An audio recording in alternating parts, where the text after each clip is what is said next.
ఏంట్రా బన్నది? ఏంటి బన్నది? బన్నీ నాన్న ఏంటది? చీపురు కట్టేది ఎందుకు తీసుకున్నావు?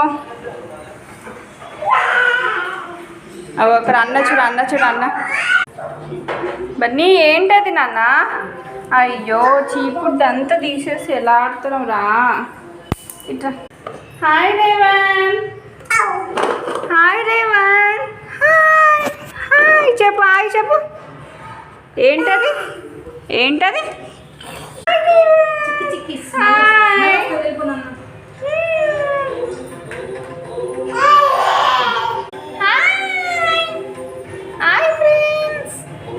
Hi friends. మా రేవంత్ చూడండి ఎలా ఆడుతున్నాడో, మా బన్నీ చూడండి ఎలా ఆడుతున్నాడో.